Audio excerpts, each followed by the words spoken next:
Well, critics continue to double, triple, quadruple down. Let's call it something of an extreme reaction to President Trump's meeting with Vladimir Putin. Not the meeting, but the press conference. Now the new talking point is that, Putin must have something on President Trump. But President Trump's still not backing down to his critics. In fact, today saying, and we're doing very well, probably as well as anybody has ever done with Russia.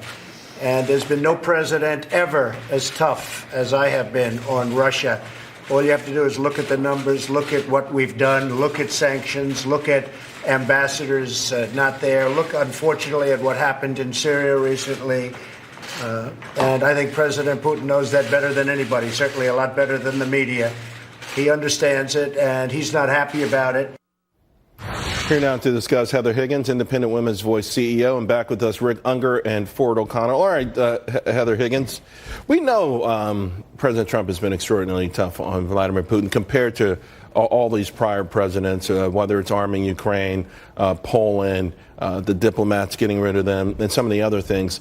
But people are still wondering why he didn't go after Vladimir Putin in that press conference. And, of course, today, the whole mix-up over answering a reporter and the typical scrum when everyone's yelling at him and he says no. Is this going to be the new talking point for the Democrats, you think, going into the midterms? Yeah, because you don't want to talk about what he's actually doing. You don't want to look at the actions. So you try and change the conversation to the words.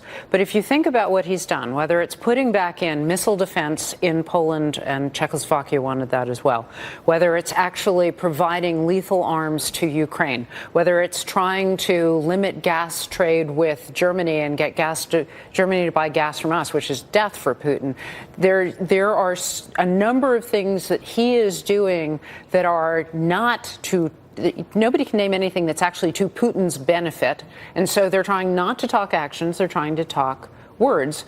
His words, as usual, are hyperbole, but they will have a core of truth. So you and I will think of every instance where we were really tough. But then when you think about it, relations were worse and presidents were tougher when it was Reagan, when it was the Soviet Union, not when it was Russia. He is technically the toughest person that we've had with Russia. Right. Yeah, that's quite a technicality. I was going to say, I want to send the president a book on Ronald Wilson Reagan, because I would have to say that he was much tougher on the Soviet Union, which included Russia, as it happens, right? Absolutely. But, here's the problem that I see.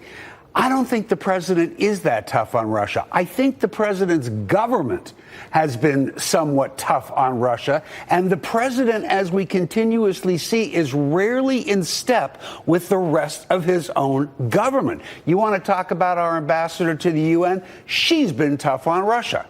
I don't see the president being tough on Russia. By the same token, though, these policies wouldn't go through. I mean, it's the same way with economic policies. Ultimately, he's the decider, and he's decided to go with them. Let me play for the audience, though, before you jump in for it, because I know you're eager to. Some of this press conference today, because it was another Donnybrook, and it all revolved around, you can argue maybe a slip of the tongue or a misinterpretation yet again. There was massive media hysteria yesterday over confusion between that individual and a White House staffer, which I think shows, frankly, the outrageousness and the just desire to find the negative in everything that this president does. Just because somebody was simply redheaded, they were accused of being some sort of spy for Russia. I think that this has gotten totally out of control. You guys need to take a little bit of a step back, slow down, and quit going after the Trump administration on every single thing that takes place. So, Ford, she took them on over this photograph that made the rounds early it was supposed to be this young woman who was just arrested for espionage. It turned out it wasn't. She wasn't in the White House. But a lot of important figures in the media world picked up on it and accused it, and were saying, how could this happen? The knee-jerk reaction to go all in on President Trump by the media, it swings both ways, doesn't it? I mean, it's detrimental for them as well, isn't it?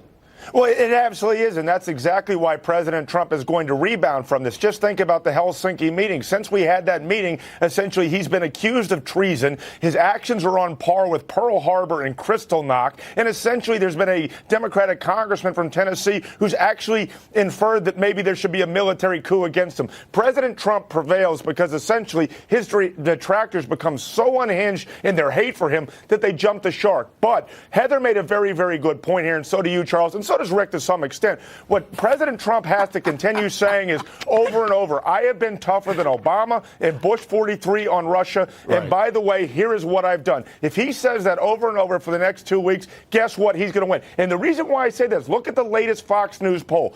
53% of Americans say he's not tough enough on Russia. Combine those two things and he's going to rebound. Rick? Can I add something there? Absolutely. Look, you're Rick wants more credit. Yeah, for you're absolutely right that there was one person, a commentator on MSNBC, who said something really stupid about this being as bad as Kristallnacht, as bad as Pearl Harbor. Of course it's not. Let's Whoa, not hold on. lump... The immediate Wait a minute. talking point was treason. I think the Yeah, but conference call went out before the press conference because everyone used it. I'm going to get to it. I am. But I've been hearing this all day, and it's ridiculous. It was one person who I agree said something incredibly stupid. I don't know too many people who are opponents of the president who are out there making that claim. You are right. There are a number of people claiming it's treason. But I it's know always the been legal that vocal definition of minority. treason. Sure. It's not Right, treason. right. But what it is really bad behavior. And Real quick, you- hold on one you second, wanna know guys, what, because Rick? Heather, I You just wanna got to know- get from you. But do you think the president, will be okay on this, or do you think the news cycle will change and we'll be talking about something else by Monday morning? Both are true. Okay. All right. We got to leave it there, guys. You're right. And everyone gets credit. Everyone was fantastic. Coming up, a former president slams identity politics.